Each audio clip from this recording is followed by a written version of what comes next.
Hello दोस्तों, मैं हूं आपका होस्ट और दोस्त कुणाल कुमार। बार बार आता रहूँगा, आपके दिलों में जोश जगाता रहूँगा। तो जैसे कि आप सभी लोग जानते हैं कि ये जो मुख्य रिकॉर्डिंग है इसको 4 भागों में विभाजित किया गया था और आज का जो भाग है वो थर्ड भाग है, तीसरा। दोस्तों, यह बातचीत अनऑफिशियल है, जिसका कोई व्यक्ति लीगल एडवाइस ना समझे। यह बातचीत करने का मकसद यह है कि जो भी व्यक्ति इन रिकवरी एजेंसियों के द्वारा प्रताड़ित किए जाते हैं या उनके साथ अभद्र भाषा का इस्तेमाल होता है, ऐसे लोगों के खिलाफ एक ग्राहक होते हुए आपके पास अपने क्या क्या अधिकार हैं और उन अधिकारों को आप किस तरह से इस्तेमाल कर सकते हैं। कोई भी व्यक्ति अपनी चेतना और विवेक का इस्तेमाल करे। Viewer discretion is highly advise. तो दोस्तों, आइए सुनते हैं इस भाग का तीसरा भाग, इस वीडियो का तीसरा भाग। अब क्या होता है, कोई व्यूअर कहता है कि जी मैंने तो ये सारी कार्रवाई कर ली पर बैंक मुझे जवाब नहीं दे रहा। ठीक है, बैंक कोई ऐसा नहीं कि आपकी क्वेश्चन आते ही वो आपको तुरंत आंसर कर देगा, कई बार नहीं देता जवाब। उस सूरत में आपने अपने कंप्लेंट, जो पहली कंप्लेंट आप देंगे उसमें आपको एक डेट डालनी पड़ेगी कि मैं आपके जवाब की इस तारीख तक वेट करूंगा खत्म कहानी। जब वो डेट लैप्स हो जाएगी तो आपने एक और रिमाइंडर भेजना है बैंक को। अभी तक तो बैंक आपको परेशान कर रहा था ना, अब आप बैंक से पूछोगे।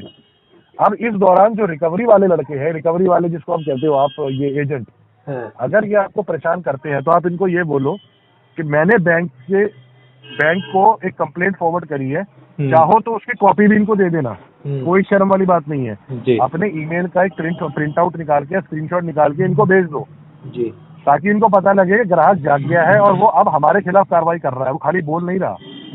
आप बोलो जब बैंक मेरे को इस नोटिफिकेशन का या क्वेश्चन का जवाब दे देगा, नोटिस का, मैं आपसे उसके बाद ही बात करूंगा, उससे पहले बात नहीं करूंगा। इससे क्या है कि आपको भी टाइम मिल गया थोड़ा सा। अब ये आपको चाहे माँ की गाली दे चाहे बहन की गाली दे, आप इनका मुंह तो नहीं पकड़ सकते, लेकिन वो सारी रिकॉर्डिंग अपने पास रखनी है, क्योंकि कभी ना कभी बैंक को आपको ये चीजें सब देनी पड़ेंगी। उसके बाद आप उनको एक बात और बोलोगे, रिकवरी वालों को, ये थोड़ा सा बैंक से हटके है कि मुझे पहले ये जानना है कि आप एक्चुअली में ऑथराइज हो पैसा लेने के लिए कि नहीं हो। बैंक को एक बार ये साबित करने दो आप ऑथराइज हो, उसके बाद मैं डिसाइड करूंगा पैसे मैंने आपके थ्रू देने हैं या डायरेक्ट बैंक को देने हैं। आपने कभी ये नहीं बोलना मैं पैसे नहीं दूंगा।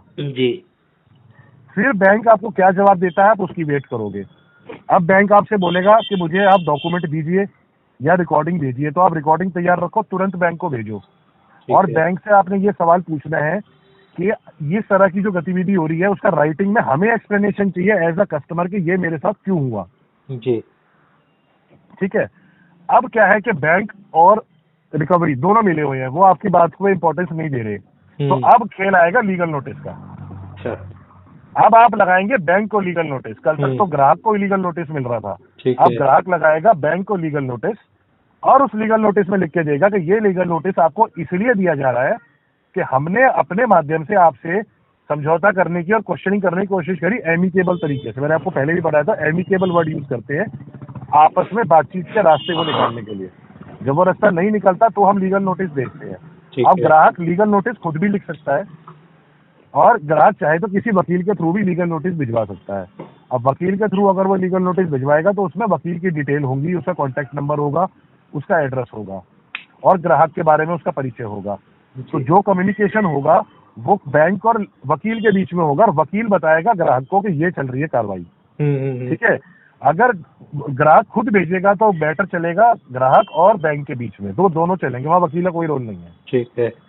अब लीगल नोटिस का भी मान लीजिए अगर आपको जवाब नहीं मिलता है तो आप कोर्ट में जाने से पहले जाएंगे, ओम्बड्समैन भी हैं जो बैंक ने खुद हायर किए हुए हैं और आरबीआई के भी हैं, तो आप दोनों को अप्रोच कर सकते हो। आप बैंक के भी ओम्बड्समैन को अप्रोच कर सकते हो, जिसको हम कहते हैं लोकायुक्त के लोकपाल, और आप बैंक के भी जा सकते हो, गूगल पे आपको मिल जाएगा आरबीआई का।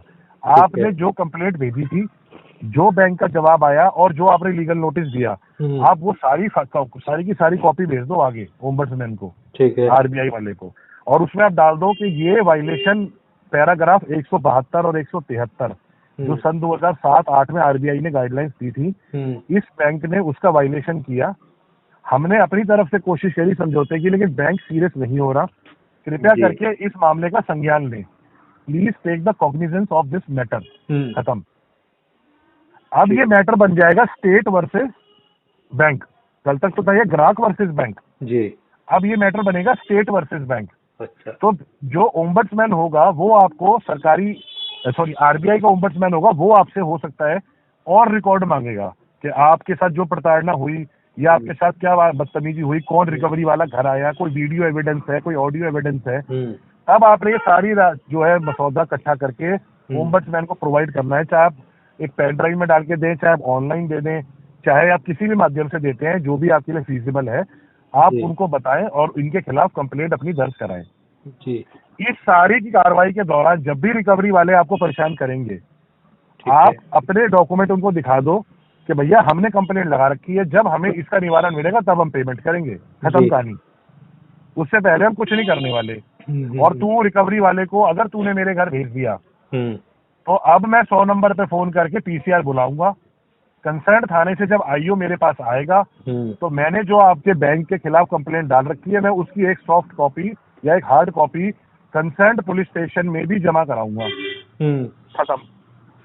क्योंकि मैं भगोड़ा नहीं हूँ, मैं वो आदमी हूँ जिसको आपने प्रताड़ित किया और मजबूर कर दिया ये सब काम करने के लिए जी।